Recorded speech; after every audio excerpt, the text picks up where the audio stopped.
அதாவது கடந்த காலத்தில் உள்ள பெரியவங்க, இப்போ இருக்கிற பெரியவங்க இவங்களுக்கெல்லாம் வந்து ஒரு மனைவியை எப்படி நேசிக்கணும், பிள்ளைகளை எப்படி நேசிக்கணும் அப்படிங்கிறது தெரியாது. எப்படி பேசி நேசிப்பது, பேச தெரியாது. அன்பாக பேச தெரியாது. அதற்கு பதிலாக அதுக்காக தான் என்ன பண்ணுறாங்க அப்படின்னா, மனைவியை நேசிக்கிறங்கிற பேரில் நீ வேலைக்கு போகாத, நான் உனக்கு சம்பாதிச்சு போடுறேன், உனக்கு தேவையானதெல்லாம் வாங்கி கொடுக்குறேன் அப்படின்னு சொல்லிட்டு, அது மாதிரி பசங்களை கூட நீ படி, நான் உனக்கு சம்பாதிச்சு கொடுக்குறேன் அப்படின்னு சொல்லி, இது வந்து இவர்களுக்கு அன்பை வெளிப்படுத்துவதற்கான வழியாக இதை கருதுகிறார்கள். எப்படி பேசி அன்பை வெளிப்படுத்துறது அப்படிங்கிறது தெரியாது. கடந்த காலத்தில் பார்த்திங்கன்னா மனைவியை போட்டு அடின்னு அடிப்பாங்க, மனைவி அடிப்பாங்க, பிள்ளைகளை போட்டு கெட்டதை போட்டு திட்டுவாங்க. இப்போ இதெல்லாம் அன்பு. ஆனால் அதே நேரத்தில் சம்பாதிச்சு கொடுப்பாங்க, தேவைகளை பூர்த்தி பண்ணுவாங்க, என்ன தேவையோ அதெல்லாம் பூர்த்தி பண்ணுவாங்க.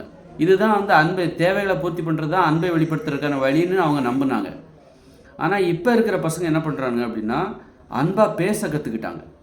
எப்படி அன்பாக பேச கற்றுக்கிட்டா, நீ வந்து யாரையும் உட்கார வச்சு சோறு போடணும் அப்படிங்கிற அவசியம் இல்லை. அவங்களுக்கு தேவையான பணத்தை சம்பாதிச்சிக்க போகிறாங்க. மனைவியை உட்கார வச்சு நீ சோறு போடணுங்கிற அவசியம் இல்லை. நீ பேச கற்றுக்கிட்டாக்கா, ஒரு மனைவியிடம் எப்படி பேச கற்றுக்கொண்டால், அல்லது மனைவி பேசுவதை கேட்க கற்றுக்கொண்டால், அதுதான் மிகப்பெரிய அன்பாக இருக்கிறது. நீ அப்படி பண்ணிட்டா நீ வந்து உட்கார வச்சுட்டுலாம் சோறு போட வேண்டிய அவசியமே இல்லை மனைவிக்கு. அவங்களும் வேலைக்கு போகிறாங்க, நீனும் வேலைக்கு போ, 2 பேருமே சம்பாதிச்சிட்டா வந்து யாரும் யாருக்காகவும் உட்கார வச்சு சோறு போட வேண்டிய அவசியமே இல்லை. ஆனால் நீ பேச கற்றுக்கோ. அப்படின்னா என்ன தான் குடும்பம் அப்படின்னு கேட்குற ஒரு கேள்வி வரும். அப்படின்னா நீ என்ன தான் குடும்பம், இது ஒரு குடும்பமா அப்படிங்கிற கேள்வி வரும். ஏன்னா உட்கார வச்சு சோறு போடுறது தான், வேலைக்கு போகாமல் வீட்டில் உட்கார வச்சு சோறு போடுறது தான் ஒரு கணவனின் அன்பு அப்படின்னு கடந்த காலங்களில் நம்பிட்டு இருந்தாங்க. ஆனால் உட்கார வச்சு சோறு போடுவாங்க, கோவம் வரும்போது எடுத்து போட்டு அடிப்பாங்க.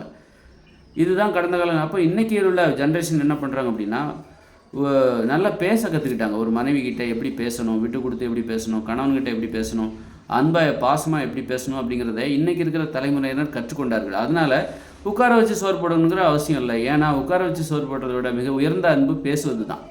அவர்கள் பேசுவதை கேட்பது தான். நல்ல பேசுவது, அந்த உரையாடல் அது வந்து மிக உயர்ந்த அன்பாக இருக்கிறது. அந்த அன்பை இன்றைக்குள்ளவங்க பிடிச்சிட்டாங்க. இது எதற்குமே ஈடாகாது. நீ பாட்டுக்கு உட்கார வச்சு நல்லா பணங்கன்னா வாங்கி கொடுத்துட்டு அப்பப்போ கெட்ட வார்த்தையில் திட்டுறது, அடிக்கிறது, அடிச்சு விட்டு அதை வாங்கி கொடுக்குறது, இதை வாங்கி கொடுக்குறது, சமாதானப்படுத்துறதுக்காக வாங்கி கொடுக்குறது, வீட்டிலே உட்காருன்னு சொல்கிறது, சந்தேகம் பண்ணி எங்கே நம்ம இவ்வளோ போட்டு அடிக்கிறோம், வெளியில் வேலைக்கு போனால் வேற எவ்வளோ பேர் அப்படின்னு சொல்லிட்டு சந்தேகத்தில் வந்து வீட்டிலே உட்காருன்னு சொல்கிறது அப்படின்னு சொல்லிட்டு, இதெல்லாம் அன்பு கிடையாது. அதனால் உண்மையான அன்பு பேசுவது தான், அன்பாக பேசுவது தான், பணிவாக பேசுவது தான், மனம் புண்படாமல் பேசுவது தான். அந்த அன்பை இனிமேல் வருகிற தலைமுறையினர் கற்றுக்கொள்ளும் பொழுது, மனைவியை உட்கார வச்சு சோறு போடணும், அவளுக்கு விரும்பியதெல்லாம் வாங்கி கொடுக்கணும், அவள் வேலைக்கு போக வேண்டிய அவசியம் இல்லை, அப்படிப்பட்ட சலுகைகளை கொடுக்க வேண்டிய அவசியமே இல்லை.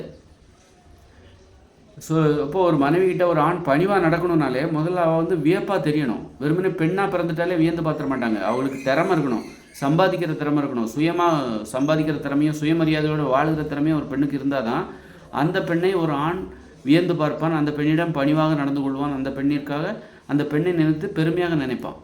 அப்போ ஒரு பெண் வந்து அந்த மாதிரி ஒரு வாழ்க்கை வாழும்போது தான் ஒரு ஆணும் அந்த பெண்ணிடம் எவ்வாறு பேச வேண்டும் என்பதை கற்றுக்கொள்கிறான், எவ்வாறு நடந்து கொள்ள வேண்டும், எவ்வாறு பாசம் காட்ட வேண்டும் என்பதை கற்றுக்கொள்வான்.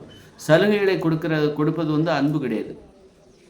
அன்னைக்கு அவன் பேச தெரியாது, இப்போ எப்படி மனைவிட்டு நடந்துக்கணும்னு தெரியாது, கோவம் வரும்போது அடிக்கிறது, அதனால வந்து அது வேலைக்கு போகக்கூடாதுன்னு சொல்லி சலுகைலாம் கொடுக்குறது. அதனால தான் அந்த சலுகை கொடுக்குறது, கேட்டதெல்லாம் வாங்கி கொடுக்குறது. இன்றைக்கி ஃப்ரெண்ட்லியாக பழக ஆரம்பிச்சிட்டாங்க, சகஜமாக பழக ஆரம்பிச்சிட்டாங்க, மனம் புண்படாமல் ஜாலியாக பழக ஆரம்பிச்சிட்டாங்க. அப்படிங்கும்போது அதுதான் மிக உயர்ந்த அன்பாக இருக்கிறது. எதற்குமே அது ஈடாகாது. இது வந்து இதற்கு எதுவுமே ஈடாகாது. அந்த விஷயத்தை இன்றைக்கி இருக்கிற தலைமுறையர் கற்றுக்கிட்டாங்க. அதனால் இனிமேல் பெண்களுக்கு சலுகை கொடுத்து அவர்களை சமாதானப்படுத்த வேண்டிய அவசியம் இல்லை. அது போன்ற அன்பு தேவையில்லை. அது அடிமைப்படுத்துவதற்காக பெண்களுக்கு கொடுக்குற ஒரு லஞ்சம் தான் அது, அந்த சலுகைகள்லாம். அது வந்து பெண்களின் சுயமரியாதைக்கு இழுக்கு அப்படிங்கிறது. அதனால் பெண்களும் அதை இனிமேல் ஏற்றுக்கொள்ள மாட்டார்கள் இனி வரும் காலங்களில். அதனால் ஆணும் பெண்ணும் அவரவருக்கு தேவையான பணத்தை அவரவரே சம்பாதிப்பாங்க. இது வெளிநாட்டில் நடக்கக்கூடிய விஷயம் தான், நம்ம நாட்டில் தான் நடக்கலை. அவரவர் பணத்தை அவரவரே சம்பாதித்து சுயமரியாதையோடு இருக்கும்போது ஒரு பெண்ணிடம் எப்படி பேச வேண்டும் என்பதை ஆண் கற்றுக்கொண்டே ஆக வேண்டிய கட்டாயம் வந்து விடுகிறது. அப்படி கற்றுக்கொள்ளவில்லை என்றால் அந்த பெண் அவனை விட்டு பிரிந்து வேற ஒரு ஆணை தேடி போய் விடுவாள். அதுபோல் ஒரு ஆணிடம் எப்படி பேச வேண்டும் என்பதை தெரிந்து கொள்ள வேண்டிய கட்டாயம் பெண்ணுக்கு இருக்கிறது. அப்படி கற்றுக்கொள்ளவில்லை என்றால் அந்த ஆண் அந்த பெண்ணை விட்டு பிரிந்து போகிற சுதந்திரம் தற்போதைய காலகட்டத்தில் இருக்கிறது. இந்த பிரிந்து விடுவோம் என்கிற அந்த அச்சுறுத்தல், எப்படி பேச வேண்டும் என்பதை ஆணும் பெண்ணும் ஒருவரை கற்றுக்கொள்வதற்கு, பெண்ணிடம் ஆணும் ஆணிடம் பெண்ணும் எவ்வாறு பேச வேண்டும் என்பதை கற்றுக்கொள்வதற்கு கட்டாயப்படுத்தி விடுகிறோம்.